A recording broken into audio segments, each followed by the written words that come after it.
ओम नमो भगवते वासुदेवाय। ओम नमो भगवते वासुदेवाय। ओम नमो भगवते वासुदेवाय। हरे कृष्णा। सभी भक्तों को सादर प्रणाम। श्रीमद् भागवतम महापुराण सत्रों की इन श्रृंखला में आज सत्र 535 535 में सभी भक्तों का स्वागत है। हम सभी यहाँ पर श्रीमद् भागवतम महापुराण को अंतर्राष्ट्रीय कृष्ण भावनामृत संघ के संस्थापक आचार्य कृष्ण कृपामूर्ति श्री श्रीमद् अभय चरणारविंद भक्ति वेदांत स्वामी श्रील प्रभुपाद की पुस्तक के माध्यम से भक्तों के संग श्रवण और पठन करने का प्रयास कर रहे हैं। जैसा कि सत्रों का प्रारूप है, वर्तमान विषय वस्तु का संक्षिप्त अवलोकन, तत्पश्चात मंगलाचरण और उसके बाद एक एक श्लोक का वाचन और अनुवाद, श्रवण और पठन करते हुए हम सभी इस सत्र में आगे बढ़ने का प्रयास करेंगे। पिछले सत्र की संक्षिप्त पुनरावृत्ति के इस क्रम में हम सभी ने स्कंध 10 अध्याय 50 कृष्ण द्वारा द्वारकापुरी की स्थापना इस विषय को आरंभ किया था, जिसमें करीब 57 श्लोक है और हमने प्रथम 28-29 श्लोकों को श्रवण किया था। किस प्रकार कृष्ण ने जरासंध को युद्ध में 17 बार परास्त किया और उसके पश्चात द्वारकापुरी का निर्माण किया था। सुखदेव गोस्वामी महाराज परीक्षित को बताते हैं कि कंस की दोनों रानियां अस्ति और प्राप्ति अपने पिता जरासंध के घर जाकर शोक संतप्त होकर उन्हें कंस के वध के बारे में बताती हैं कि कैसे कृष्ण ने उन्हें विधवा बना दिया। यह सुनकर राजा जरासंध क्रुद्ध हो जाते हैं और पूरे पृथ्वी से यदुओं का सफाया करने का व्रत ले लेते हैं। मथुरा पर घेरा डालने के लिए उन्होंने अक्षौहिणी सेनाओं की करीब दुगनी अक्षौहिणी सेनाएं प्रयोग की हैं, महाभारत के भीषण युद्ध से परे जाकर। तो अक्षौहिणी सेना के बारे में हमने श्रवण किया था, जहां हाथी घोड़े रथ और पैदल सैनिकों की संख्या होती है 1-3-5 के अनुपात में। भगवान के द्वारा यह देखने पर कि अब जरासंध के द्वारा पृथ्वी के भार का वर्धन करने वाले समस्त राजाओं को स्वयं संकलित करके यहाँ मेरे सामने उद्धार के लिए प्रस्तुत किया जाएगा, भगवान ने युद्ध करने का विचार किया। उनके द्वारा विचार करते ही दो तेजस्वी रथ सीधे वैकुंठ से सारथी और साज सामान से युक्त होकर उनके सामने प्रकट हुए। ये उनके निजी आयुध थे और भगवान श्री कृष्ण ने बलराम से कहा, अब जरासंध मथुरापुरी पर आक्रमण कर रहा है, तो चलिए दोनों शत्रुओं की सेना को विध्वंस करें। तो हम दोनों मिलकर शत्रुओं की सेना को चलें विध्वंस करें। भगवान ने भीषण धनुष टंकार की है, शंख को गुंजायमान किया है, जिसको श्रवण मात्र सुनने मात्र से शत्रुओं के हृदय में भीषण भय व्याप्त हो गया। तो आज के सत्र में युद्ध स्थली से, जहां भगवान के दिव्य धनुष से निकले तीरों की टंकार से युद्ध भूमि युद्ध क्षेत्र में लहू की सरिता बहने लगी। जो बहुमूल्य मणियां आभूषण सैनिकों ने धारण कर रखे थे, वो उसमें माणिक्य बहुमूल्य पत्थरों के समान प्रवाहित हो रहे थे। इतना भीषण और विभत्स दृश्य था। तो आरंभ करेंगे मंगलाचरण से और उसके पश्चात आगे के श्रवण को शिल प्रभुपाद के मार्गदर्शन में यहाँ आज के सत्र में हम सभी पठन करने का प्रयास करेंगे। नारायणं नमस्कृत्य नरं चैव नरोत्तमं देवीं सरस्वतीं व्यासं ततो जयम् उदीरयेत्। शृण्वतां स्वकथा कृष्ण पुण्यश्रवणकीर्तन यद्यन्तस्थो यभद्राणि विधुनोति सुयत्स्यतां। नष्टप्रायेषु भद्रेषु नित्यं भागवत सेवया भगवत्युत्तमश्लोके भक्तिर्भवति नैष्टिकी। ॐ अज्ञानतिमिरान्धस्य ज्ञानाञ्जनशलाकया चक्षुन्मीलितं येन तस्मै श्रीगुरुवे नमः। मूकं करोति वाचालं पङ्गुं लङ्घयते गिरिं यत्कृपातमहं वन्दे परमानन्दे माधवं। वाञ्छाकल्पतरुभ्यश्च कृपा सिन्धुभ्य एव च पतितानां पावनेभ्यो वैष्णवेभ्यो नमो नमः। जय श्री कृष्ण चैतन्य प्रभु नित्यानंद श्री अद्वैत गदाधर श्रीवासादि गौर भक्तवृंद। हरे कृष्ण कृष्ण कृष्ण हरे हरे, हरे राम राम राम हरे हरे। हरे कृष्ण कृष्ण कृष्ण हरे हरे, हरे राम राम राम हरे हरे, हरे कृष्णा कृष्ण कृष्ण हरे हरे, हरे राम राम राम राम हरे हरे। हरे कृष्णा। पुनः सभी भक्तों को सादर प्रणाम। सत्र 535 535 में हम सभी आरंभ करने जा रहे हैं स्कंद 10 अध्याय 50 श्लोक संख्या 29 से। स्थित्यद्भुवान्तं भुवनत्रयस्य या समीहितेनन्तगुणा स्वलीलया न तस्य चित्रं परपक्षनिग्रह तथापि मर्त्यानुविदस्य वर्ण्यते।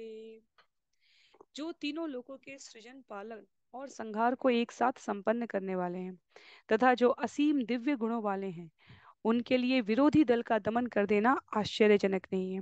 फिर भी जब भगवान मानव आचरण का अनुकरण करते हुए ऐसा करते हैं तो साधुगण उनके कार्यों का गुणगान करते हैं। तो यहाँ पर सुखदेव गोस्वामी महाराज परीक्षित को बता रहे हैं कि किस प्रकार भगवान के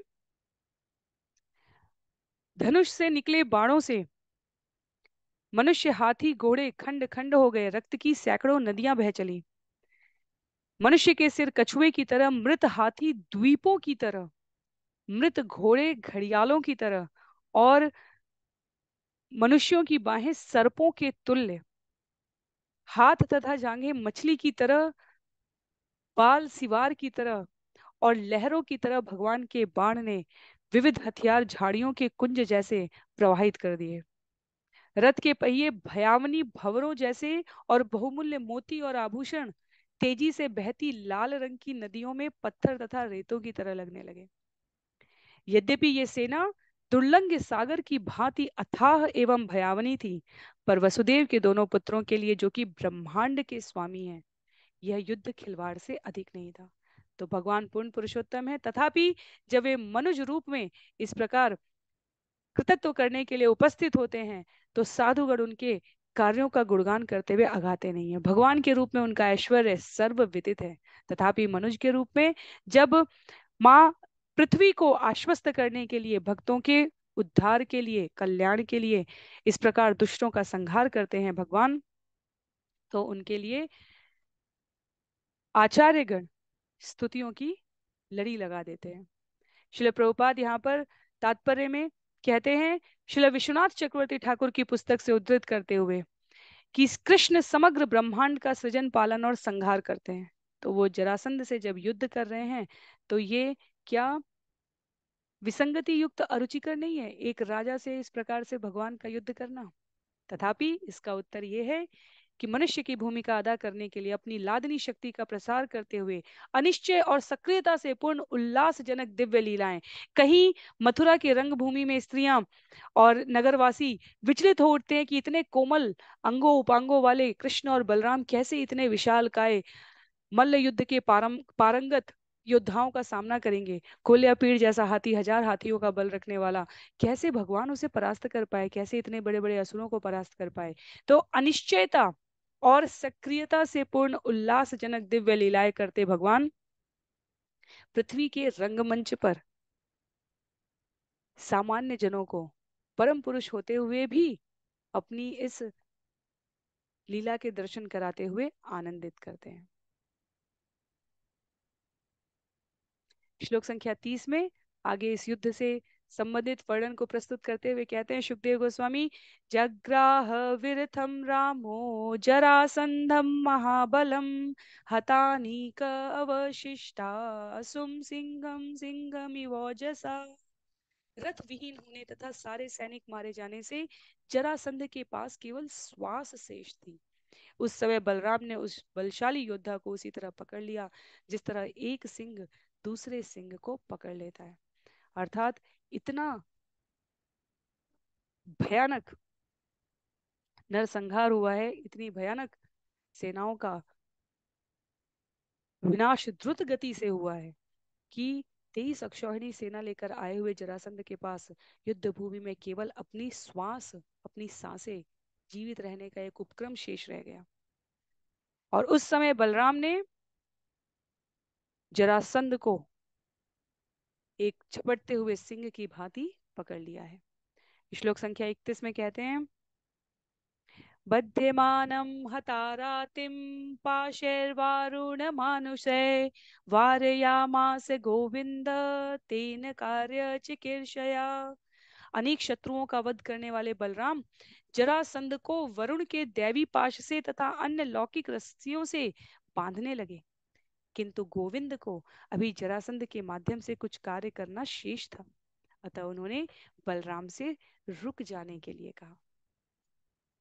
तो अभी भगवान ने अपने स्वरूप विस्तार बलराम जी को कहा, तनिक ठहरो दाऊ भैया, अभी तो जरासंध को हमारे लिए थोड़ा और कार्य करना है, थोड़े और दुष्ट राजाओं को, शासकों को, सैनिकों को इकट्ठा करके लेके आना है, जिससे माता पृथ्वी का भार कम हो सके। क्या कहते हैं श्लोक संख्या 32 और 33 में, सामुक्तो लोकनाथाभ्याम व्रीणितो वीर सम्मत तपसे कृत संकल्पो वारित पाथिराजभी वाक्ये पवित्रार्थ पदे नयने प्राकृते अपि स्वकर्म बंध प्राप्तोयम यदुभीते पराभव।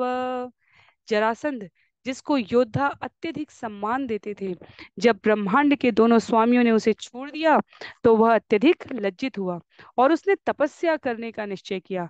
किंतु मार्ग में कई राजाओं ने आध्यात्मिक ज्ञान तथा संसारी तर्कों के द्वारा उसे आश्वस्त किया कि उसे आत्मोत्सर्ग का विचार त्याग देना चाहिए। उन्होंने उससे कहा, यदुओं द्वारा आपको हराया जाना तो आपके गत कर्मों का परिहार्य फल है। उन्होंने कहा कि संयोगवश ऐसा हुआ है, यदु किस प्रकार आपको परास्त कर सकते हैं। तो कहा जरासंध अपने आप को तपस्या करने के लिए उद्यत कर रहा था, और कहा उसके संग आए राजाओं ने, उसके समीपवर्ती राजाओं ने, जिन्होंने प्रत्यक्ष रूप से युद्ध में भाग नहीं लिया था, उसको कहा नहीं नहीं, आत्मोत्सर्ग का ऐसा विचार ना करें। अपरिहार्य कर्मों का फल नहीं है, परिहार्य, कभी कभी तुक्के से इस प्रकार ऐसा संभव है कि यदुओं ने आपको परास्त कर दिया, पर कहाँ आप और कहाँ यदु। तो इस प्रकार की बातें कहे जाने से जरासंध ने विचार किया, हो सकता है ये राजा सही कह रहे हो। इसलिए कहा गया है रामचरितमानस में, तुलसीदास जी सुंदर कांड में कहते हैं, राज वैद गुरु तीन जो प्रिय बोले ही भय आस। तीन लोगों को कभी झूठ नहीं बोलना चाहिए, असत्य संभाषण नहीं करना चाहिए, सत्य परिचय देना चाहिए। गुरु का शिष्य को, वैद्य का बीमार व्यक्ति को, और मंत्रियों का अपने राजा को। राज वैद गुरु तीन जो, अन्यथा कल्याण संभव ही नहीं है। तो पुनः जरासंध इस बात को सुनकर, हतेषु सर्वानिकेषु नृपो बाहिद्रतस्तदा उपेक्षितो भगवता मगधान् दुर्मनाययो।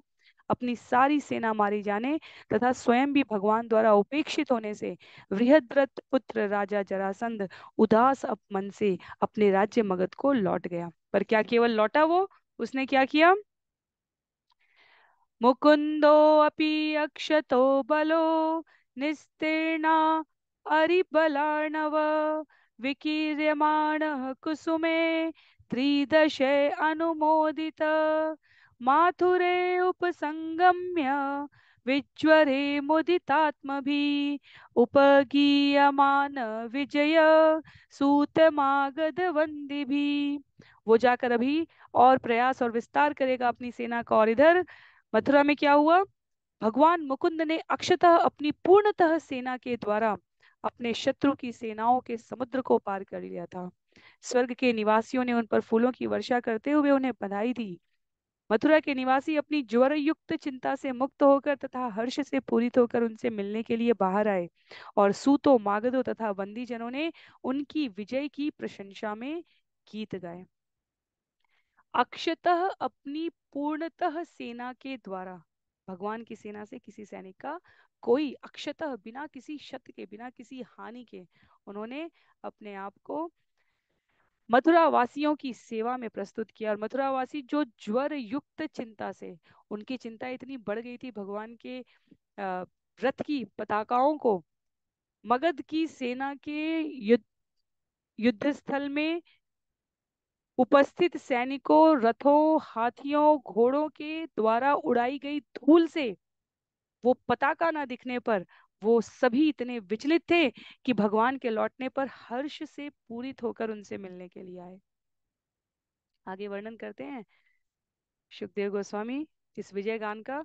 शंख दुंदुभयो नेदु भेरी तुर्याणि अनेकश वीणा वेणु मृदंगानि पुरं प्रविशति प्रभो सिक्तमार्गां ह्यष्टजनां पताकाभिः अभ्यलङ्कतां निर्घुष्टां ब्रह्मघोषेण कौतुकाबद्धतोरणाम्। ज्यों ही भगवान ने नगरी में प्रवेश किया, शंख तथा दुंदुभियां बजने लगी और अनेक ढोल, तुरहियां, वीणा, वंशी तथा मृदंग एक साथ बजने लगे। रास्तों को जल छिड़का गया था, सर्वत्र पताकाएं लगी थी तथा प्रवेश द्वारों को समारोह के लिए सजाया गया था। उसके नागरिक उत्साहित थे और नगरी वैदिक स्त्रोतों के उच्चारण से गूंज रही थी। सर्वत्र विजय घोष था। निचीयमानो नारीभिः माल्यदधि अक्षताङ्कुरे निरीक्ष्यमाण सस्नेहं प्रत्युत्कलितलोचने। ज्यों ही नगरी की स्त्रियों ने भगवान पर स्नेह युक्त दृष्टि डाली, उनके नेत्र प्रेमवश खुले के खुले रह गए। उन्होंने भगवान पर फूल मालाएं, दही, अक्षत तथा नवांकुरों की वर्षा की है। तो सभी आह्लादित हैं भगवान की उपस्थिति से, सभी स्नेह पूरित नेत्रों से उनके ऊपर अक्षत और अनेकानेक शुभ अलंकारों की वर्षा कर रहे हैं। सभी स्निग्ध युक्त दृष्टि से उनको दर्शन पान कर रहे हैं। आयोधन गतं वित्तम् अनंतं वीरभूषणं यदुराजाय तत्सर्वम् आह्यतं प्रादिशत् प्रभु। तत्पश्चात भगवान कृष्ण ने यदुराज को वह सारी संपत्ति लाकर भेंट की जो युद्ध भूमि में गिरी थी, अर्थात जो मृत योद्धाओं के अनगिनत आभूषणों के रूप में थी। बहुत ही विस्तृत वर्णन है विश्वनाथ चक्रवर्ती जी के द्वारा अपनी पुस्तक में। श्री विश्वनाथ चक्रवर्ती ठाकुर कहते हैं, घोड़ों तथा अन्य पशुओं से भी रत्न जड़ित आभूषण एकत्र किए गए थे।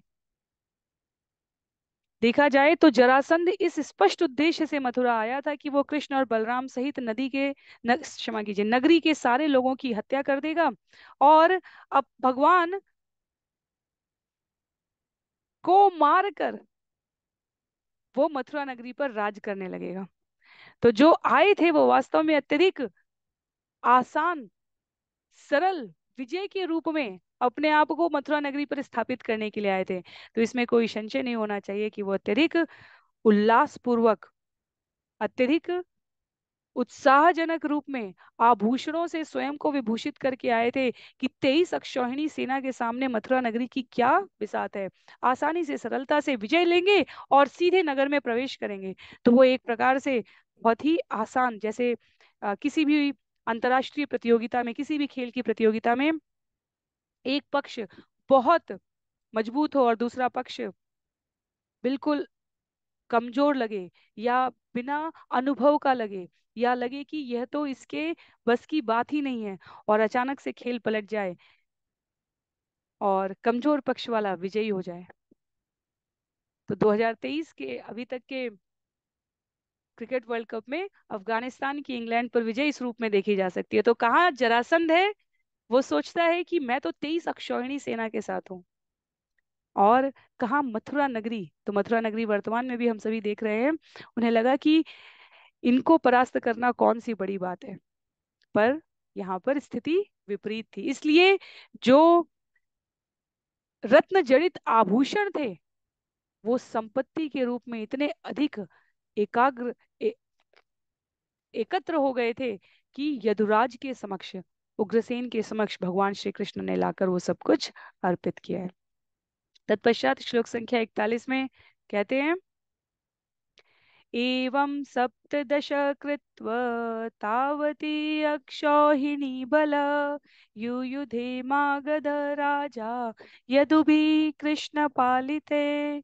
मगध का राजा इसी तरह से 17 बार पराजित होता रहा। फिर भी इन पराजयों में वह अपनी कई अक्षौहिणी सेनाओं से यदुवंश की उन सेनाओं के विरुद्ध लड़ता रहा जो श्री कृष्ण द्वारा संरक्षित थी।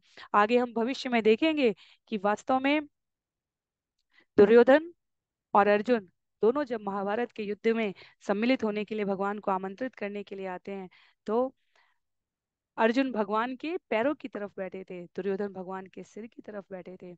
और भगवान ने कहा मैंने पहले अर्जुन को देखा है तो पहले मैं अर्जुन के विषय को सुनूंगा। दुर्योधन भयभीत हो जाते हैं कि नहीं नहीं, अर्जुन तो सर्वश्रेष्ठ मांग लेगा। दुर्योधन कहते हैं मैं पहले आया था इसलिए मैं आपसे मांगूंगा।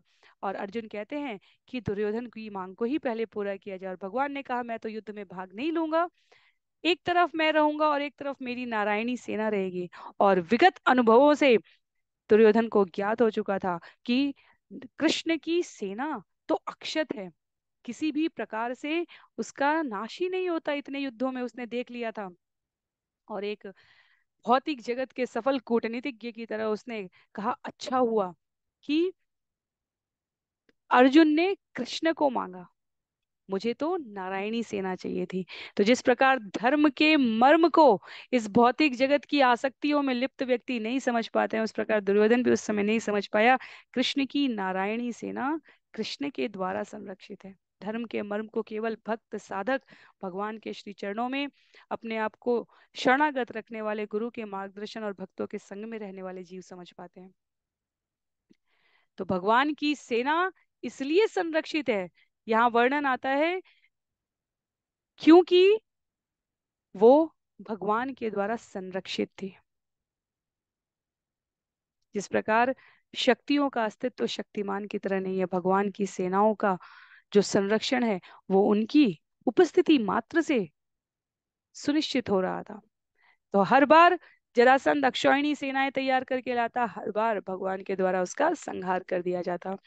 अक्षिण्वन् तद्बलं सर्वं वृष्णय कृष्ण तेजसा हतेषु स्वेषु अनीकेषु त्यक्तो गातरिभि नृप। भगवान कृष्ण की शक्ति से वृष्णिजन जरासंध की सारी सेना को नष्ट करते रहे। और जब उसके सारे सैनिक मार डाले जाते तो राजा अपने शत्रुओं द्वारा छोड़ दिए जाने पर पुनः वहां से चला जाता। तो ऐसा लगता जैसे माता पिता बच्चे के साथ कोई खिलवाड़ खिलौने बनाते हुए और उसके द्वारा तोड़ दिए जाने पर फिर उसको बना के उसको प्रसन्न करने का प्रयास करते हैं, उत्साहित और तैयारी करो और तैयारी करो।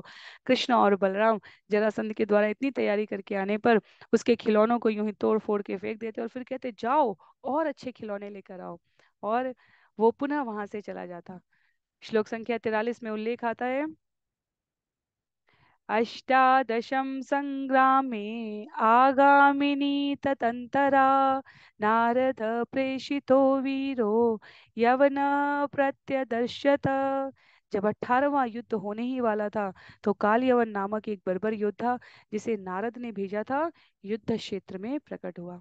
तो 18वीं बार जब जरासंध आए हैं तब की बात उल्लेख की जा रही है। और वो भेजे गए हैं नारद जी के द्वारा प्रेरित करके। रुरोधो रुरोध मथुरामेत्य तिस्सिभिर्म्लेच्छकोटिभिः नृलोके च अप्रतिद्वन्द्व वृष्णिन् श्रुत्वात्मसंमितान्। मथुरा आकर इस यवन ने 3 करोड़ बर्बर सैनिकों समेत इस नगरी में डेरा डाल दिया। उसे कभी अपने से लड़ने योग्य प्रतिद्वंदी व्यक्ति नहीं मिला था, किंतु उसने सुना था कि वृष्णिजन उसकी जोड़ के हैं। तो भगवान की इच्छा से नारद जी द्वारा प्रेरित किए गए काल यवन ने 3 करोड़ बर्बर सैनिकों के साथ, उसे लगा कौन है इस पृथ्वी पर जो मुझसे मुकाबला कर सके। नारद मुनि ने कहा मथुरा जाओ, वृष्णिजन तुम्हारे द्वारा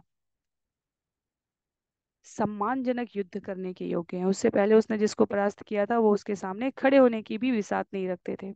श्रील विश्वनाथ चक्रवर्ती ठाकुर उल्लेख करते हैं कालयवन के इतिहास के बारे में विष्णु पुराण से उद्धरण देते हुए, क्या कहते हैं कि एक बार गार्ग के साले ने उन्हें मजाक में नपुंसक कह दिया था और जब यादवों ने इसे सुना था तो वे जी भरकर हंसे थे। इस हंसी से क्रुद्ध होकर गार्ग दक्षिण दिशा में ये सोचते हुए चल पड़े कि भगवान मुझे एक ऐसा पुत्र दो जो इन यादवों के लिए आतंक बन सके। और इस प्रकार लोहे का चूर्ण खाकर उन्होंने महादेव की पूजा की थी। 12 वर्ष पश्चात उन्हें इक्षित वर मिला था, अर्थात जो यादवों के लिए आतंक बन सके, ऐसा वर मिला था। और ये वर प्राप्त करके वो खुशी खुशी घर लौट आए थे। जब यवनों के संतानहीन राजा ने उनसे एक पुत्र के लिए प्रार्थना की, तो गार्ग ने यवन की स्त्री से एक पुत्र उत्पन्न किया जिसका नाम काल यवन था। तो भगवान शिव के महाकाल रूप जैसा क्रोध था उसमें, और क्योंकि वो भगवान शिव की उपासना करके आए थे, तो वास्तव में वो यादवों के लिए आतंक बन सके, ऐसी स्थिति उत्पन्न हो गई थी। तो काल यवन ने एक बार नारद मुनि से पूछा, कौन है इस पृथ्वी पर सबसे बलवान राजा? और नारद ने उत्तर दिया था, यदु लोग हैं, वृष्णिवंश, जाइए और उनके साथ मुकाबला कीजिए। तो इस प्रकार नारद द्वारा बताए जाने पर काल्यवन मथुरा में स्वयं को उपस्थित करते हैं। तम दृष्ट्वा अचिन्तयत् कृष्ण संकर्षण सहायवन, अहो यदूनां वृजिनं प्राप्तं ह्युभयतो महत्। जब भगवान कृष्ण तथा भगवान संकर्षण ने कालियवन को देखा, तो कृष्ण ने स्थिति पर विचार किया और कहा, ओह, अब तो यदुओं पर दो ओर से संकट आ पड़ा है।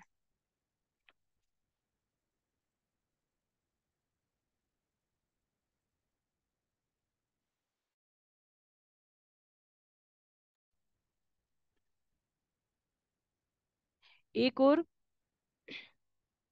एक और जरासंध है और दूसरी ओर काल्यवन है। जरासंध को तो 17 बार अनेक विषमताओं के उपस्थित होते हुए भी पराजित कर दिया, पर काल्यवन की सेना का भगवान ने तुरंत उद्धार नहीं किया। क्यों? क्योंकि शिव जी द्वारा गार्ग को वरदान दिया गया है। तो अपने भक्तों की, अपने साधकों की द्वारा दिए गए वचनों की रक्षा के लिए, उनके वर को अक्षत रखने के लिए यहाँ पर उल्लेख है कि भगवान ने काल्यवन की सेना का तुरंत उद्धार नहीं किया। उन्होंने क्या किया? श्लोक संख्या 46 में वर्णन आता है, यवनो यम निरुंधे स्मान अद्य तावत् महाबल, मागधो अपि अद्य वाश्वो वा परश्वो वा गमिष्यति। अथवा, अथवा और अथवा, इतनी बार इसमें वा शब्द का प्रयोग हुआ है। यवनोऽयं निरुद्धेस्मान् अद्य तावन्महाबल, मागधोऽपि अद्य वाश्वो वा परश्वो वा गमिष्यति। हमें यह यवन पहले से घेरे हुए है और शीघ्र ही, यदि आज नहीं तो कल या परसों तक, मगध का बलशाली राजा यहाँ आ पहुंचेगा। आवयो युद्धयतो रस्य यदा गन्ता जरासुत, बन्धुन्ना निश्यत्यथवा नेष्यते स्वपुरं बलि। यदि हमारे दोनों के कालयवन से युद्ध करने में संलग्न रहते समय बलशाली जरासंध आता है, तो वह या तो हमारे संबंधियों को मार सकता है या फिर हमें पकड़कर अपनी राजधानी ले जा सकता है। तो मनुज के रूप में किस प्रकार की राजनीतिक कूटनीतिक स्थिति के अनुरूप वार्ता होनी चाहिए, कृष्ण और बलराम इस प्रकार विचार कर रहे हैं। तो वो कहते हैं कि संभव है कि मनुष्य के रूप में तो हम एक पटल पर दिख रहे होंगे, एक प्रकार की सेनाओं के साथ अपने आप को संलग्न किए होंगे, उसमें यदि दूसरी ओर से आक्रमण होगा, तो जो नगरी में स्थित संबंधी हैं हमें पीड़ित करने के लिए, वो उन्हें लेकर जा सकता है।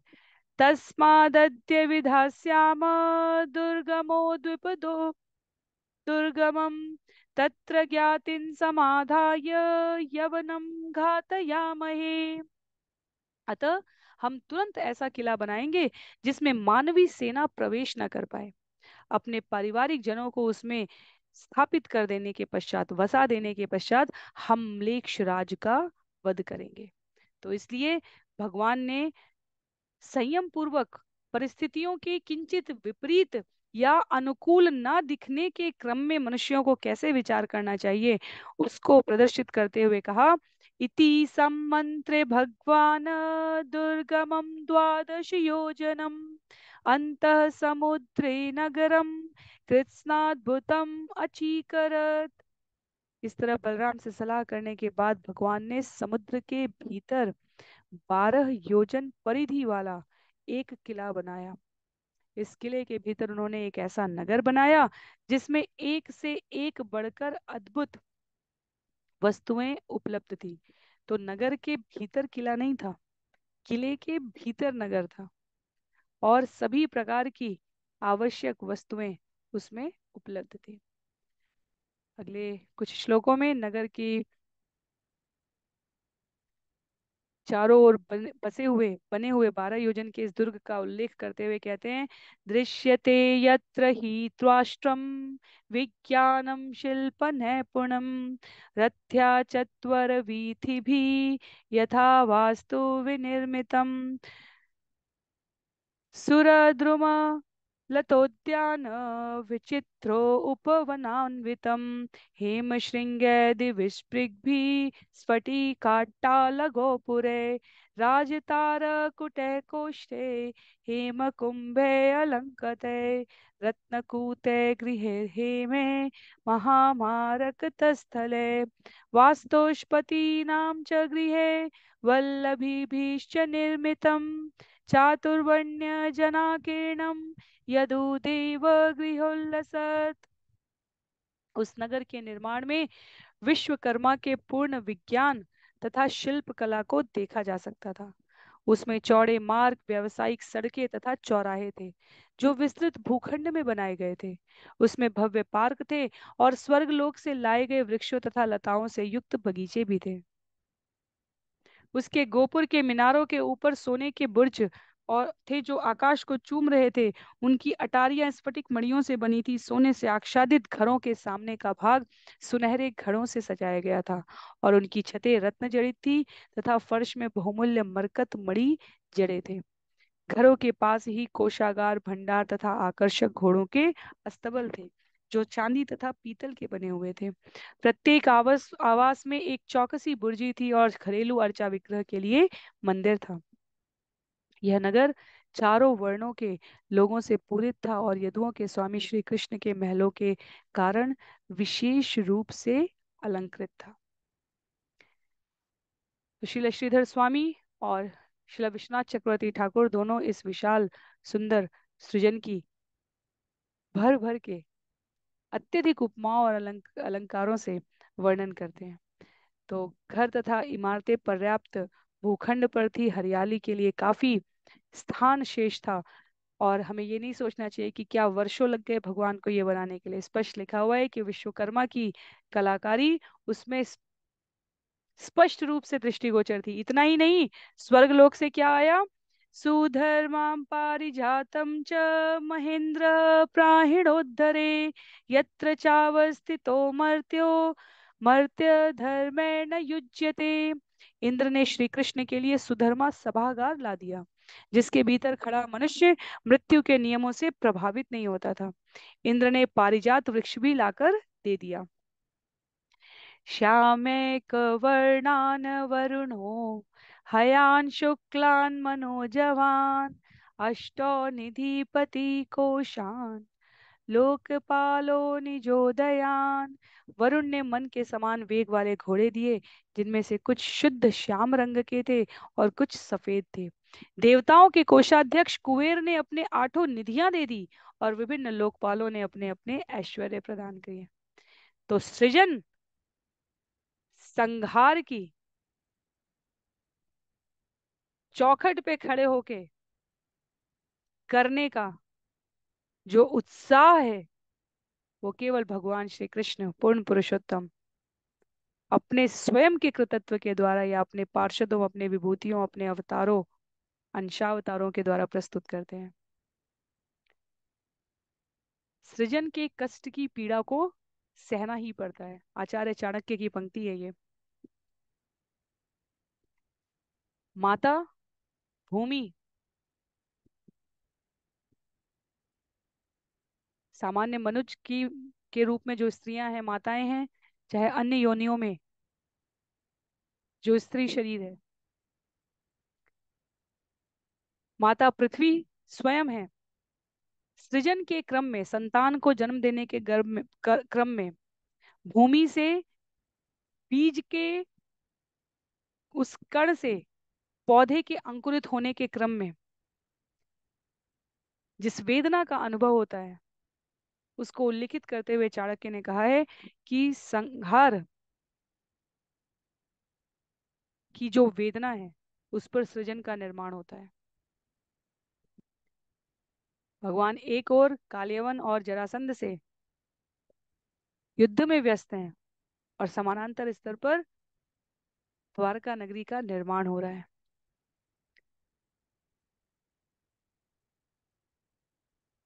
भगवान शिव द्वारा प्रदत्त कुबेर की जो 8 कोश की निधियां हैं उनका उल्लेख किया गया है। पद्म, महापद्म, मत्स्य, कूर्म, मोदक, नील, मुकुंद और शंख, ये सब उन्होंने भगवान को उपस्थित होकर प्रदान किए हैं। अंतिम 2 श्लोक हैं इस अध्याय के।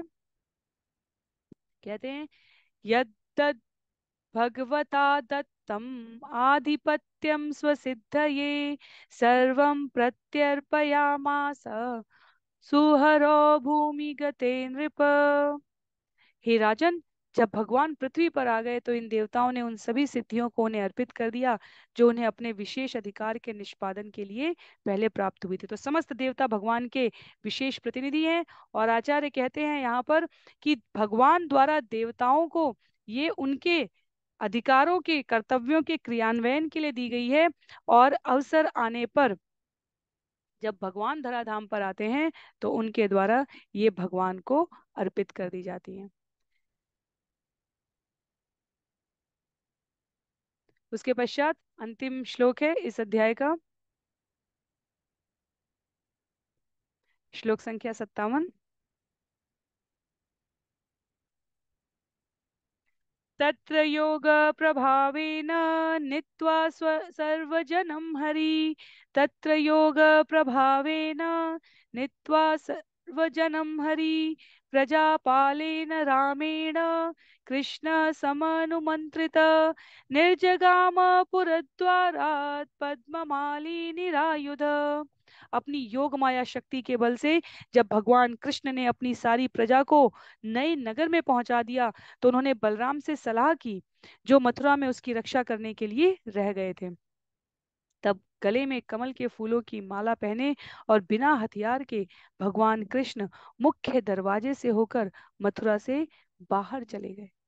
तो योग माया शक्ति के बल पर भगवान ने समस्त प्रजा को द्वारकापुरी पहुंचा दिया। और विचार करने की बात है, कहाँ मथुरा है, कहाँ द्वारका नगरी है, पर भगवान के लिए क्या असंभव है। तो बलराम जी जो मथुरा में उसकी रक्षा करने के लिए उपस्थित थे उनसे सलाह करते हैं भगवान और कहते हैं अब हमें प्रस्थान करना चाहिए। विश्वनाथ चक्रवर्ती ठाकुर पद्म पुराण से, जहाँ उत्तरखंड में कृष्ण द्वारा सारे नागरिकों को मथुरा से द्वारका स्थानांतरित किए जाने का वर्णन है, उसे प्रस्तुत करते हैं। क्या कहते हैं? सुषुप्तान् मथुरायान्तु पौरान् तत्र जनार्दन उद्धृत्य सहसा रात्रो द्वारकायां न्यवेशयत्।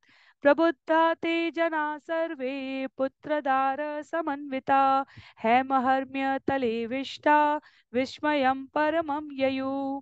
अर्धरात्रि में जब मथुरावासी सोए हुए थे तो भगवान जनार्दन ने सहसा उन्हें उस नगरी से हटाकर द्वारका में लाकर रख दिया। जब लोग जागे तो अपने आप को, अपने पुत्रों को तथा पत्नियों को सोने से बने महलों के भीतर पाकर चकित थे।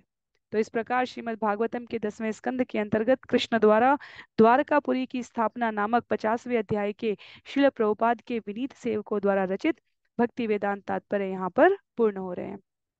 तो यहाँ पर सुखदेव गोस्वामी द्वारा महाराज परीक्षित को उल्लेख करने के संदर्भ में भगवान के बारे में बताने के लिए सुखदेव गोस्वामी को महाराज परीक्षित को किसी प्रकार की लालच की, किसी प्रकार की अतिशयोक्ति की, किसी प्रकार की अतिरिक्त महिमा मंडन की आवश्यकता नहीं है। प्रथम 9 स्कंदों में सुखदेव गोस्वामी ने महाराज परीक्षित की योग्यता को भली भांति परख लिया है। और इसलिए जब इन लीलाओं का जो सामान्य चिंत शक्तियों से इंद्रियों के द्वारा संभव नहीं है संपादित करना, वो भी यहाँ पर जब उल्लेखित की जाती है तो सुखदेव गोस्वामी को कोई अतिरिक्त अभिव्यंजना देने की आवश्यकता नहीं है।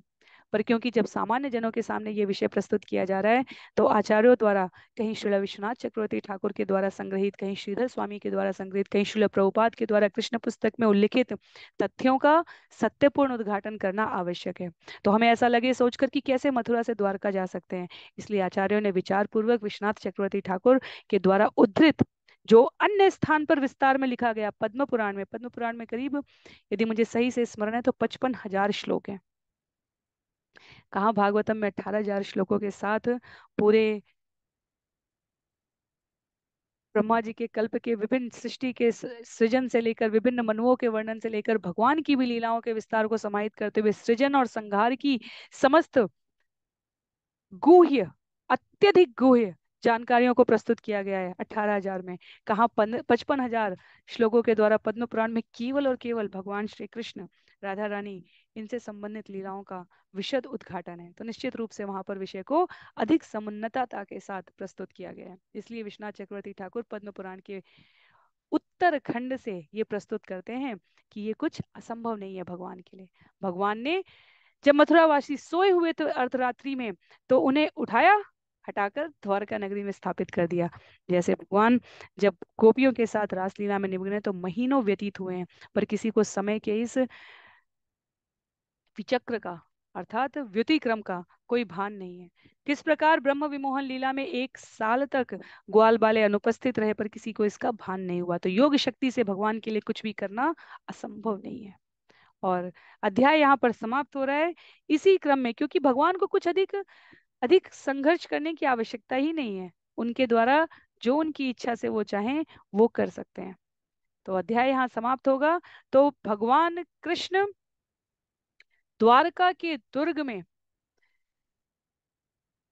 मथुरा वासियों को सुरक्षित करके मथुरा नगरी से निकल जाएंगे। और प्रतीकात्मक रूप से वो क्या लगेगा, प्रतीकात्मक रूप से ऐसा लगेगा कि जैसे भगवान युद्ध से विरत हो गए, अलग हो गए।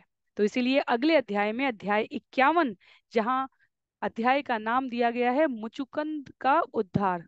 मुचुकुंद की कथा हम सब अलग अलग स्थानों पर सुनते हैं, यहाँ प्रामाणिक रूप से श्रवण करेंगे 63 श्लोकों के द्वारा, जहां भगवान स्थापित करते हैं रणछोड़ नाम, जो हम सभी सुनते हैं। युद्ध करने की अतिरिक्त आवश्यकता नहीं थी, और काल यवन पीछा करेगा भगवान का। जरासंध को तो अभी बाद में उद्धार किया जाएगा, पहले काल यवन का, पहले नागरिकों को सुरक्षित करते हैं भगवान। और काल यवन का उद्धार करने के लिए मथुरा नगरी से प्रत्यक्ष सामने से द्वार से निकलेंगे। जो हमने यहाँ पर श्रवण किया है उसमें लिखा है भगवान कृष्ण मुख्य दरवाजे से होकर मथुरा से बाहर गए हैं। यदि इस अध्याय की अंतिम पंक्ति में हम सभी देखें, ये विशेष रूप से इसलिए समझने के लिए है क्योंकि काल यवन अब भगवान का पीछा करने जा रहा है। तो अगले अध्याय में हम उस कथा को श्रवण करेंगे। बिना हथियार के, गले में कमल के फूलों की माला पहने भगवान मुख्य द्वार से होकर मथुरा से बाहर गए हैं। तो काल यवन नारद मुनि जो वर्णन करेंगे कृष्ण कैसे लगते हैं, उसको स्मरण करके ये पहचान जाएगा कि यही कृष्ण है। और क्योंकि इन्होंने हथियार धारण नहीं किए हुए हैं, और प्रतीक ऐसा होगा कि वो कालयवन से दूर जा रहे हैं, क्योंकि वो मथुरा नगरी से दूर जा रहे हैं, तो वो उनको मारने के लिए उनका पीछा करेगा। तो ये एक सुंदर कथा है जिसे हम सभी अगले अध्याय में श्रवण करने का प्रयास करेंगे। आज के लिए सत्र को यहीं पर समाप्त करते हैं। श्रील प्रभुपाद की जय, श्रील गुरुदेव की जय, अनंत कोटि वैष्णव वृंद की जय, श्रीमद् भागवतम महापुराण की जय। हरे कृष्ण।